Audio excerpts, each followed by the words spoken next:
My last video I was doing the lights, and I bought some stuff from Taiwanese suppliers, from Dorman. I buy stuff from Dorman, from Eagle Eye. They're all made in Taiwan, and someone made the comment of, why don't you go to a junkyard like Pick and Pull or the other ones? So I only go to the junkyard when I know what I'm looking for, when I know what I want. Lights and things like that I replaced on this truck are usually pretty busted up in the junkyard anyhow. But a good center console and a good hood, and I was feeling really good about being able to find an actual white GM hood. Yeah, it's a little worse for the wear. You can see it's started exactly what caused the problems on my Suburban with the paint delaminating. And it's got some surface rust on the front, but nowhere near the kind of rust that this Taiwanese replacement hood has. And I've learned my lesson on that one. Body panels, if you can get them, you get them from the junkyard. So this hood, that center console, and a stack of parts that are inside for the S10. I've got visors and trim pieces and all kinds of things for the S10. All of that, 120 bucks today. 2, maybe 3 hours in the Pick and Pull downtown Salt Lake. So the S10 parts that I pulled out, the nice Blazer style that have a double visor, so you can get one for the front, one for the side. Small upgrade, but it's a pretty fun one to have. So I got those, and this trim piece I've been missing on my S10 since I had that wreck back in 2007 up there at Minturn, just west of Vail, one of the most dangerous interchanges of all of I-70. I picked up some of these center caps, a little worse for the wear on this one, but don't have the little nut sticker deals, and I'll have to get the different style lug nuts for those as well. Obviously when I pull that hood, I pull this Mercury switch style underhood bulb, cut it on that end, so I've got that piece. It grounds here. Yeah, all these pieces. Just a small little short tidbit to prove, yeah, I do actually go to junkyards, but I know what I'm looking for in a junkyard. I know what things are actually junk and what things can be used. It was funny, as this came off of a truck that was pink originally, a 90s color pink that they used to do, and someone sprayed it a metallic something or other, silver, dark silver. So you can see their primer and stuff on it. So I'll clean this up and I'll shoot it with some black, and then I'll put it back in my S10, because from here over it's all been chunked on the S10 for more than a decade now. But finally gonna fix it. Again, when I get a little bit of time to get over there to Pick and Pull, I always feel like I'm making off like a bandit. All of this junk that try to get this stuff sourced online, I can't even find this kind of thing online. And then of course I pull all of the GM style hardware that I can when I'm pulling things apart. 120 bucks for it all.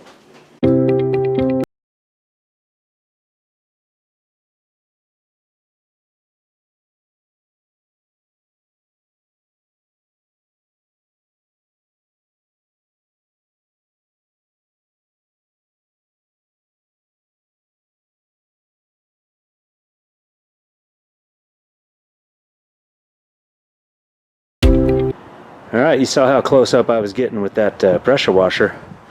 I was expecting a lot of this stuff to come off more. Got a lot of rust, loose stuff off. Hope you can see that in the glare. But just down here in these little valleys and this portion here, otherwise, trying to hit these little pock marks from rock marks and stuff, and it's just not. This paint's actually holding up pretty good. Maybe this truck was newer than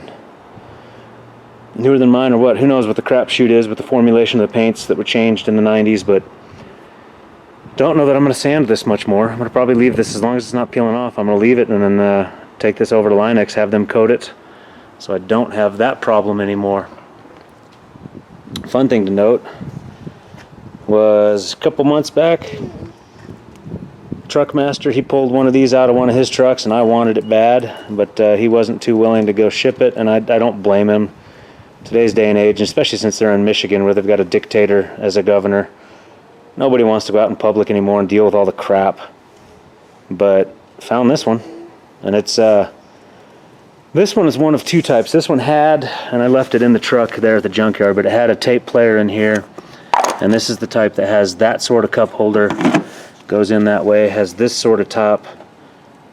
So this is the nicer of the two. There's a cup holder back here, and what I'm going to like, it has a power back here, so I did save some of the wiring. I got to strip out. All I need is this orange and black, because that's your accessory wires that will allow me to actually use power back here.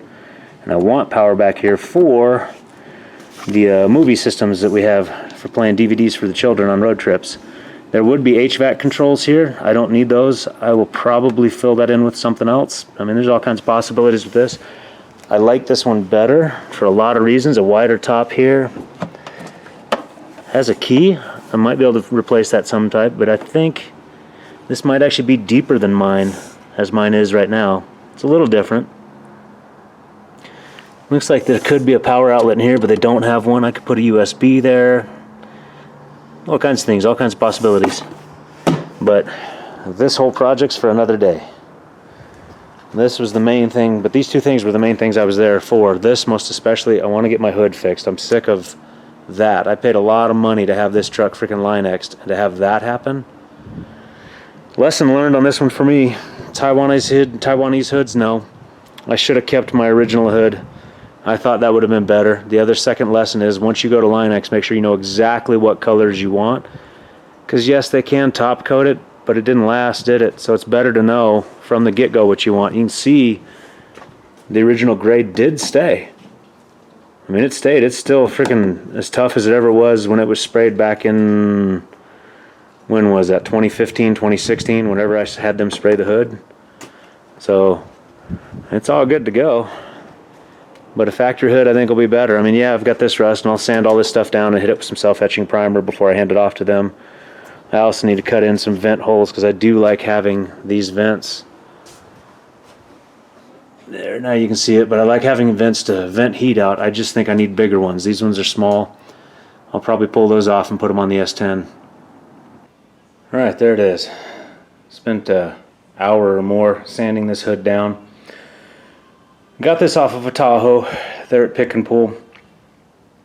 And it's obvious it was a desert truck and obviously a Rocky Mountain truck because of all the, just the sheer number of rock chips on this thing. But being a desert truck, none of those rock chips really resulted in anything more than a little bit of surface rust. Because in the previous shots you probably saw how bad there was a really good rust spots here and here. You see it's still there. And every single, well, not every single, because there's a whole bunch more of the rock chips in here that I've missed, but most of the ones I open up, you will find a little tiny chip like that will have a spot like this under it, and you'll see the spots of rust. It's all still there. All this rust is still rust. Even though it's sanded off, it looks like, hey, I'm down to clean metal. No, that is clean metal, that is rust. It's still rust. So it still has to be treated, and you can see it, you know, different lights as you go. You can see how there's still those spots of rust, and a lot of these were just little freaking rock chips. Which just proves the point that when you have a little rock chip, and I missed some of them over here, then that's an intrusion point under the paint for the rust. What I'm going to hit it with is just some basic rattle can rust reformer from Rust-Oleum. And I'm just trying to get this thing as well prepped as I can so I can hand it off to the guys at Line-X and have them shoot it black and get it back on my truck as fast as possible.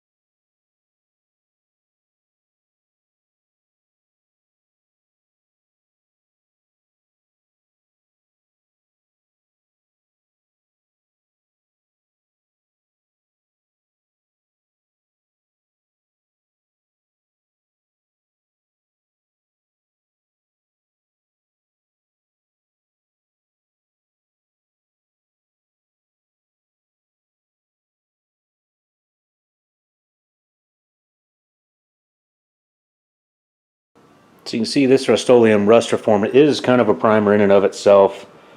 Turns into a black primer, and that'd be also why I sanded the entire hood.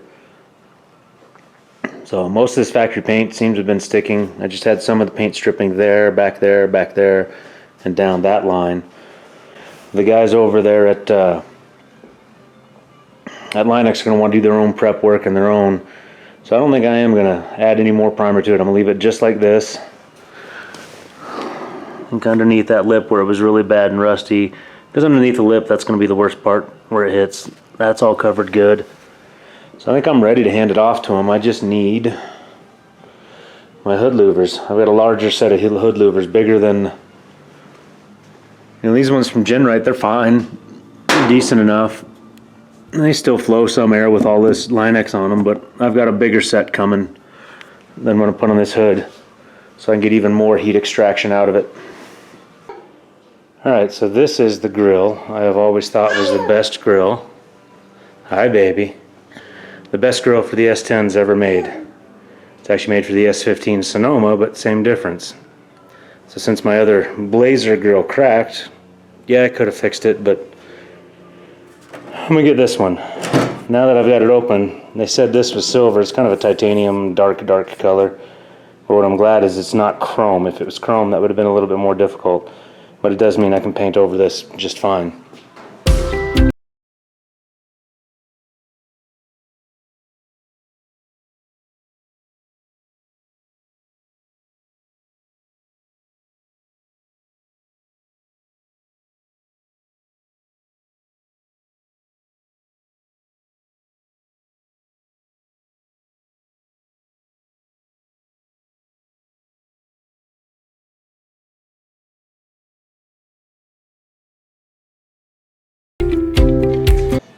Alright, so I'm using this one, which is supposed to be kind of a paint and loose paint and rust and that kind of scale, a really rough one. I use that one first, then go down to the red, which is a 320 or so, is usually what they are. And I'm basically removing all of the shine. So none of it's glossy anymore. That means I've got a good mechanical key ready to accept paint. So next I just have to wash it off. And I'll do that with Windex.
Okay, it's had a couple hours to dry. As thick as I lay my coats of paint on there, it's still a bit tacky. Pretty decent gloss on the parts that matter. Maybe not the best paint job I've ever done with rattle cans, but for what I'm going to use it for, it'll work just fine. I mean, there's some orange peel, some specks of something that got into it. I'm in a garage, not a paint booth. But for my S10, it'll be fine. This has been drying for forever. And that'll be just fine. Ooh, I can feel the heat coming off the door, so the sunshine hitting that door bakes this stuff. That'll be good for this. I'm going to let it sit all weekend and let this bake in here. I mean, it's for October, it's still pretty dang warm out there. Definitely Rocky Mountain Desert that we're in, it's definitely warm. But that right there is what I've done with my fall break weekend. I mean, up here in Salt Lake County, we get Thursday and Friday off for fall break. So a 4-day weekend, had time to go to the junkyard, spent some time doing that hood, spent some time doing this grill. And I'll find time here and there during the week to get this grill put on, get this over to Line-X to have it sprayed black, and then get it on the truck. That's a hodgepodge video of a lot of things I've done in the last 3 days with what time I can take to do some fun things that I like doing. But I hope you saw something, learned something, and hope it did you some good. And we'll catch you on the next one.